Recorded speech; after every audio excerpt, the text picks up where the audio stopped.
Kenneth McDuff has the dubious distinction of being the only man in Texas history to be sentenced to death for murder, paroled, arrested and convicted of murder, and resent to death row. While it is confirmed he killed 9 people, he may have killed as many as 14.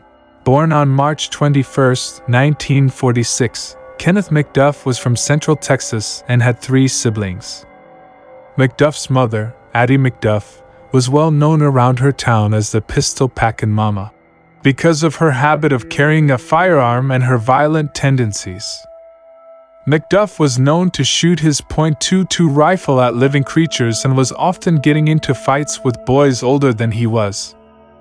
With these tendencies, he was well known by the sheriff of his hometown. Before his murder convictions, he was convicted of 12 counts of burglary and attempted burglary. He was then sentenced to 12 four-year prison terms and served concurrently. However, he was paroled in December of 1965. On the night of the first murders, McDuff and his newfound friend, Roy Dale Green, were driving around Central Texas when they came across a car parked near a baseball diamond. Inside the parked car were 2 men and a woman, Robert Brand, his girlfriend Edna Louise, and his cousin Marcus Dunham. The 2 men approached the vehicle and ordered the 3 people into the trunk of both cars. McDuff and Green drove both cars to a remote area where both men were shot in the head. Both men raped the woman and then strangled by McDuff with a broomstick. The following day, when the murder was announced on the radio, Green felt guilty and turned himself into the police. In exchange for his testimony against McDuff, he was given a lesser sentence. McDuff went to trial and was sentenced to death for the murder of Robert Brand. As a result of the suspension of the death penalty in 1972 and the overcrowding in Texas prisons, many prisoners were not serving their full sentences. As a result, McDuff was given parole in October 1989. Although never officially connected, another suspected McDuff victim was Seraphia Parker, whose body was found just 3 days after McDuff's release from prison. Although released on parole, McDuff made no attempt to show he had reformed. He was convicted of making threats and trying to pick fights with others, and even for public drunkenness and a DUI. He began drinking heavily and became addicted to crack cocaine. During a roadblock in October 1991, a woman with her hands behind her back was seen attempting to kick out the windshield of a car and was never seen alive again. She was later identified as a prostitute named Brenda Thompson. Only a few days later, another prostitute, Regina Gina Moore, vanished.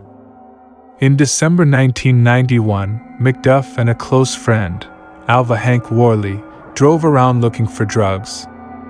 Worley later testified that McDuff would point out specific women along the street that he would like to take. That night, they saw Colleen Reed, an accountant, who was washing her car at a car wash. McDuff grabbed her and forced her into the car.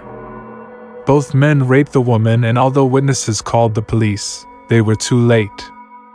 McDuff dropped Worley off and later disposed of the body.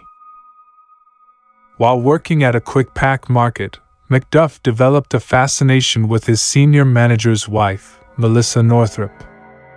On many occasions, he mentioned wanting to rob the store and take Melissa. Her husband grew worried when she didn't return home one night following her shift, and an investigation was launched. Eyewitnesses were able to identify McDuff in the area of the abduction, as well as at the site where Colleen Reed was kidnapped. A month later, the body of Melissa Northrup was discovered. Around the same time, another body was found in the woods. Her name was Valencia K. Joshua, a prostitute, who was last seen searching for McDuff's dorm room.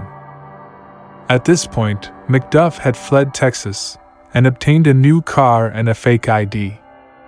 He became a garbage collector. Soon after Melissa Northrup's body was found, he was profiled on America's Most Wanted. Only a day later, a coworker contacted the police to tell them where to find him. He was pulled over during a garbage stop and became America's Most Wanted's 208th successful capture. During the first trial, involving the death of Northrop, he was rude and disruptive. He even tried to represent himself but could never provide truthful accounts of the night the woman was killed. He was sentenced to death for the murder of Melissa Northrop.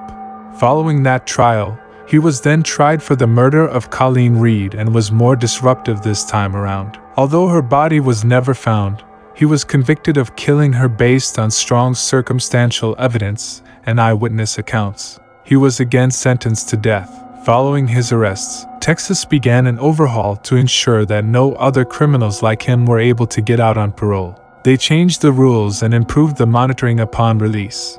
Collectively, these new rules in Texas became known as McDuff laws. The location of Regina Moore and Brenda Thompson's bodies was provided as his execution date neared. He was even taken out, under tight security, to provide the location of the remains of Colleen Reed.